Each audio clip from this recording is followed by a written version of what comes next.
Hi, everyone, and I'm fortunate today to have the opportunity to talk to Michael Hejtmanek, President of Americas and Canada Hasselblad. And it's been a while since we've had an opportunity to sit down with Hasselblad and do a catch-up. A lot of things have changed along the way, but we were able to find time to be in the same town and have an opportunity to sit down, and this is our chance to have a chat about Hasselblad, where things are, what's been happening, and maybe what's in store, or as much as you can share with us what's in store. Maybe a little. Maybe just a little. Of course, the last time we were together, we talked a lot about the X1D, which is right here, and the review for this is on the Luminous Landscape site. And we did a number of articles like where is the X1D, and there's been some issues along the way and a lot of different stories. So, we have a chance now to kind of set it straight, and I'm going to let Michael kind of fill us in on where we stand today, what's going on, what's new, and let's talk a little bit about the X1D, because it seems that it's been pretty successful, but you're now shipping, and you've got some months under your belt shipping. So where do we stand? Sure. So X1D has been great. As we've talked about in the past, it was a fantastic launch.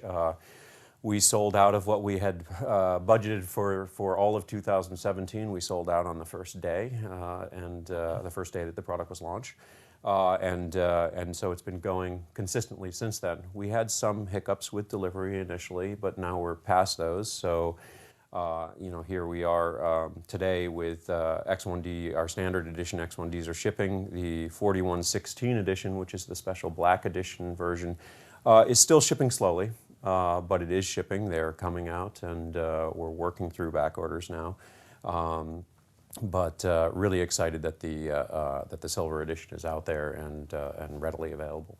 So back orders, the original back orders have been filled, and you're now filling new orders in about what time frame? We still have some back orders that are being filled, but it's new orders coming in, and the products flowing pretty freely into the market. So shipping time would be, we ordered today, and there's a big popularity right now, in this medium format field, which is good for all of us, but. What are we looking at? You're looking at a month to 6 weeks, okay. maybe.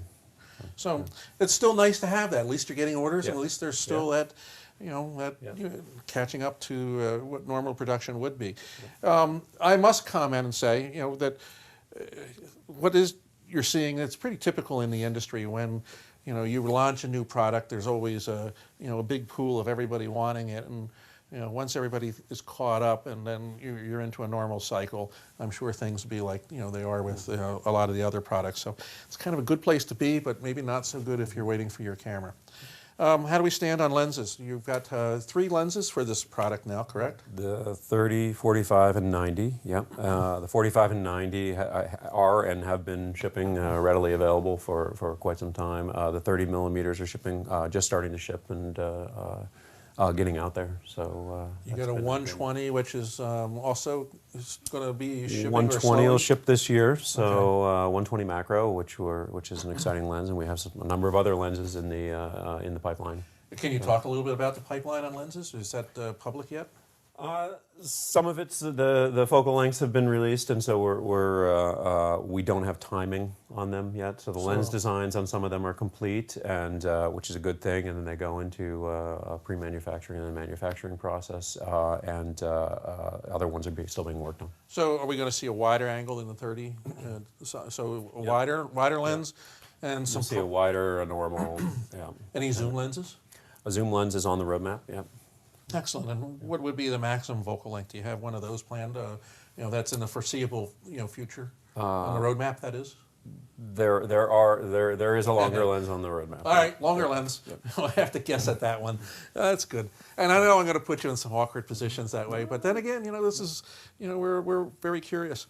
One of the things that changed and from when we originally talked prior to the shipment was in my review, I was told that one of these black plastic things was GPS, and now due to some whatever, it's an external unit now. Yeah, there were some issues with the internal GPS unit, and so now we are shipping.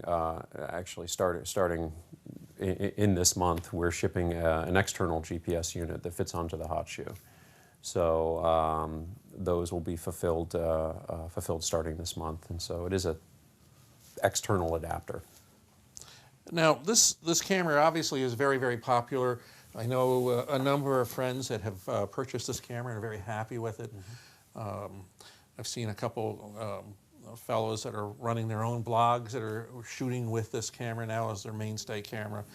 And Sony has released a roadmap with new chips. So even though it's probably nowhere on an immediate roadmap since the chips aren't there, but you know, we do see a big future for this camera moving forward. So it sounds like it's going to be a pretty good mainstay. Your other cameras, which are the H line, how are they doing? Where do we stand with the H camera, and what's the future? So you know, obviously, releasing the X1D does have an impact on the rest of the line. So coming out with a lighter weight 50 megapixel camera using the same sensor that the H6050C uses has an impact on a certain segment of the market. So for the studio photographer's preference is still an H camera with an optical viewfinder, a system camera. But for the photographer who wants something to carry in the field that had been using medium format and was appreciating the quality, but more of an enthusiast in a lot of cases, in some cases a photographer who's solely working natural light or out in the field and traveling, the X has cut into that H6050 sales. But if we speak about the 100 megapixel version of the H60, that camera's sales are actually accelerating. So that is a great thing to see that that product at the top of the line, the top of the range, is still a growing and moving product. So we're up to the H6 at this point. Is there going to be an H7? We don't generally talk about the future, but we are working on a number of new products. So I guess for the professional photographer as well as for the photographer that's interested in the X camera. In all fairness, I guess what I'm getting at is that, you know, to dispel any rumors that the H line is dead, that there is a future for the H line, and Hasselblad has, you know, is not going anywhere. The way that I would think about it is that we have a lot of interesting projects in the roadmap, and it's hard to know how the market will take up different products. Oh, yeah. And as the technology develops, and as certain things that today, with what's on the market today, people would think I wouldn't adopt a camera that had those features and functionalities or those specifications. I prefer this instead. But what's coming in 18 months or 24 months, the technologies are dramatically different. And so the cameras that we think about now may be completely cannibalized. The H line may be completely cannibalized by some of the other offerings that we're bringing to the market. But we think that there is still a future for that H camera. Excellent. Listening to what you said, now I'm very curious. But let's talk about one other thing. You know, there's no secret. I put an article up about the Hasselblad relationship with DJI, and you know, maybe you could comment a little bit on, you know, where that is and what's going on, and you know, it's never become public, but yeah, I mean, I sound like a broken record every time I get this question. That we really don't have any other than the announcements that we've made. We don't have any public announcement to make about the relationship between Hasselblad and DJI, other than that DJI is a very substantial investor in Hasselblad, and that the partnership has grown, and that we are working very closely together. And it is a relationship that has benefited Hasselblad tremendously.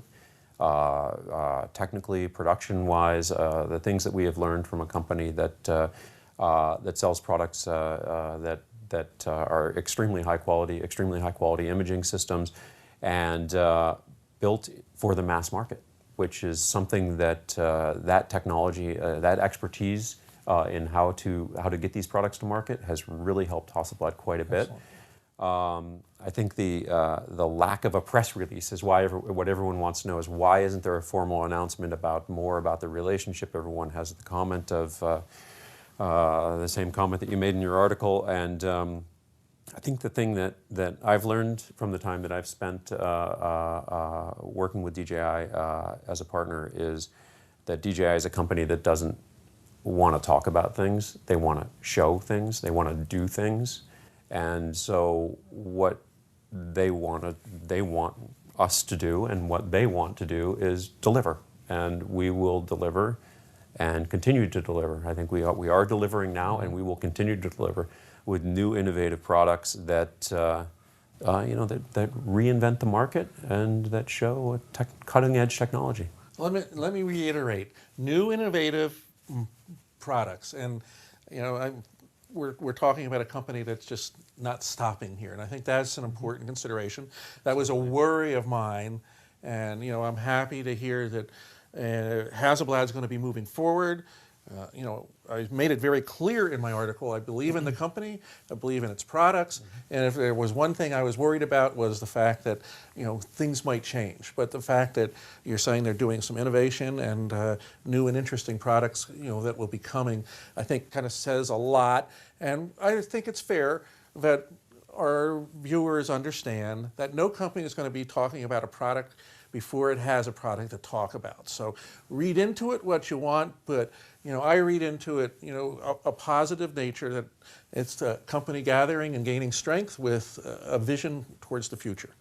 So I'm really excited to see where that is, and I hope when the new products come, like we've done in the past, we have the opportunity to sit down early on and talk about them and let the audience know about that. What else can you say about anything that you'd want to share with our viewers in regards to things? Obviously, it's an exciting time for medium format. No, just that everyone at Hasselblad in Sweden is working very hard and focused on image quality. I mean, that is our number one focus, and working through new and innovative ways to think about image quality and expand the quality of the products is what we're all about. Excellent. Well, I don't want to take too much of your time. I know I caught you in between, different things here, but it was a lot of travel for both of us. Yeah, it's always good to kind of like, oh my God, our paths are crossing. Let's sit down for a few minutes. But I do owe you a beer, so I want to thank you, Michael, for sitting with us. I'm looking forward to that. That was how a bribe, a Stella. In any case, thanks everybody for listening, and I'll see you on the Luminous Landscape.